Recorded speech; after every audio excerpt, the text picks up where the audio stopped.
Hello guys, welcome back to my channel. দেখো আজকে তোমাদের সামনে নিয়ে এসেছি একটা নতুন রেসিপি। এগুলো কি বলো তো? দেখতে পাচ্ছ, এগুলো হয়তো অনেকে চেনো, আবার অনেকে নাও চিনে থাকতে পারো। এগুলো হচ্ছে কচুর শাক। হ্যাঁ, তবে এত কচুর শাক আমরা কোথা থেকে কিনেছি না নিয়ে এসেছি সেটা তোমাদেরকে অবশ্যই বলবো। এগুলো কিন্তু দেখতেই পাচ্ছ, কচুগুলো একদম ফ্রেশ আছে। এটা কিন্তু আমরা বাজার থেকে কিনে নিয়ে আসিনি, এটা হচ্ছে আমাদের বাগানের কচুর শাক। আগে হ্যাঁ, আমাদের বাড়ির চারপাশে আমার মামুনি মানে হচ্ছে আমার মাসি, যে দেখো এখানে লাগিয়েছিল। আমার দিদা তো বাজার থেকে কিনে আনা কচু শাক খেতে পারে না, কারণ দিদা বলে কোথা থেকে না কোথা থেকে তুলেছে, সেই জন্য খাবো না। তো সেই জন্য যাতে দিদা খেতে পারে, তো সে তো সেই জন্য আমার মামুনি কী করেছে, দেখো কচুর একেবারে বন তৈরি করে দিয়েছে। মানে একেবারে কচুর গাছ লাগিয়ে দিয়েছে। আর কচুর গাছ তো জানো, কচু খুব তাড়াতাড়ি কিন্তু এগুলো ছড়িয়ে যায়। সো অনেকগুলো হয়ে গেছে এবং সেটার মধ্যে থেকেই এরকমভাবে তোলা হয়েছে। প্রচুর তোলা হয়েছিল। আমাদের এটা দিয়ে আমাদেরকে রান্না করা হয়েছিল। দেখো এখানে কাটা হয়েছে, এক ব্যাগ হয়েছে।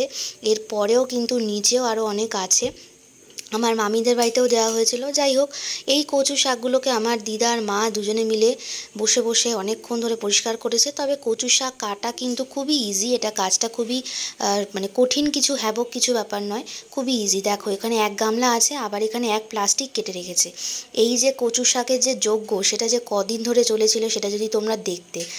যাই হোক, এখানে এই কচু শাকগুলোকে প্রথমে আমরা কেটে নেব, তারপরে আমরা এটাকে ভালো করে ধুয়ে নিতে হবে। আগে কিন্তু ভালো করে খোসাটা এরকমভাবে ছাড়িয়ে নিতে হবে। দেখতে পাচ্ছ আমার দিদা বসে বসে অনেকক্ষণ ধরে এই কাজগুলো করে যাচ্ছিল। আর হচ্ছে কচু শাকগুলোকে এরকমভাবে ছোট ছোট করে পিস করে নিয়েছি। তারপরে এখানে হচ্ছে এটাকে সেদ্ধ করে নিতে হবে। এখানে জল, পরিমাণ মতো জল দিয়ে কচু শাকটাকে দেখো দুই দিকে আমরা ডিভাইড করে বসিয়েছি, কারণ এতটাই পরিমাণে বেশি ছিল যে ডিভাইড না করলে আমরা সেদ্ধ করতে পারতাম না। সেদ্ধ করে জলটা ঝরিয়ে নিতে হবে। তারপর একটা বড় কড়াইয়ের মধ্যে সর্ষের তেল দিয়ে দেওয়ার পরে 4-5টা তেজপাতা আর হচ্ছে 3 থেকে 4টে শুকনো লঙ্কা ফোড়ন দিয়ে দিয়েছি। শুকনো লঙ্কা তেজপাতাটা যখন একটুখানি গরম হয়ে যাবে, ফোড়নটা যখন দেওয়া হয়ে যাবে, তার মধ্যে দিয়ে দেওয়া হচ্ছে 1 চামচ গোটা জিরে। গোটা জিরেটা দিলে কচু শাকের মধ্যে খুব সুন্দর একটা ফ্লেভার আসে। ফোড়নটা দেওয়ার পর এটাকে একটু ভালো করে ভেজে নিতে হবে। তারপরে এখানে দিতে হবে হচ্ছে 1 চামচ আদা বাটা। আদা বাটাটা দেওয়ার পর একটুখানি কষিয়ে নিতে হবে। তারপর দিতে হবে 1 চামচ নুন এবং তারপর দিতে হবে 1 চামচ হলুদ গুঁড়ো। এই নুন আর হলুদ গুঁড়ো দিয়ে আদা বাটাটা মানে মোটামুটি মশলার এরকমই লাগছে, এই কটা মশলাই লাগে কচুর শাকে।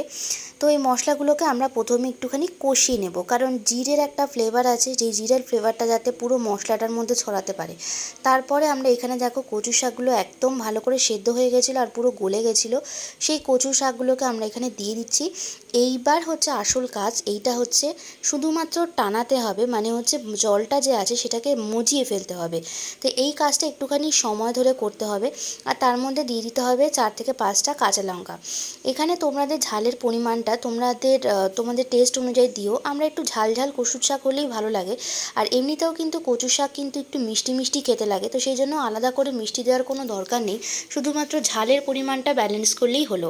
তারপর দেখো আমাদের এখানে অনেকক্ষণ ধরে টানাতে হয়েছিল, জলটা কিন্তু এরকমভাবে শুকিয়ে ফেলতে হবে, তবেই কিন্তু কচু শাকের আসল টেস্ট আসবে। আর অবশ্যই গ্যাসের ফ্লেমটা লো টু মিডিয়াম ফ্লেমে রাখতে হবে। আর আমাদের বাড়িতে এই কচু শাক যে কতটা ভালোবাসে, আর এরকম করে রান্না করলে কিন্তু খুবই টেস্টি হয়। গাইস, তোমরা কিন্তু অবশ্যই এরকমভাবে রেসিপিটা করে আমাকে কমেন্ট করে জানাতে ভুলো না তোমাদের কেমন লাগলো। আর হচ্ছে তোমরা এখানে ভালো লাগলে লাইক করে দিও। যারা আমার চ্যানেল নতুন দেখছো তারা প্লিজ আমার চ্যানেলটাকে সাবস্ক্রাইব করে চ্যানেলের সাথে থাকো। আবার পরবর্তী অন্য কোনো ভিডিওতে দেখা হবে। ততক্ষণের জন্য তোমরা সবাই সুস্থ থাকো, ভালো থাকো, সাবধানে থাকো। আর হ্যাঁ, অবশ্যই এই কচু শাকটা রান্না করে খেও। আর গরম ভাতে কিন্তু এই কচু শাকটা জাস্ট জমে যায়। আর আমাদের বাগানের কচু শাক বলে কথা। সো এরকম যদি আরও নতুন নতুন রেসিপি দেখতে চাও, অবশ্যই কিন্তু আমার চ্যানেলের সাথে থাকো। সো গাইস, আমি ভিডিওটা এখানেই শেষ করছি।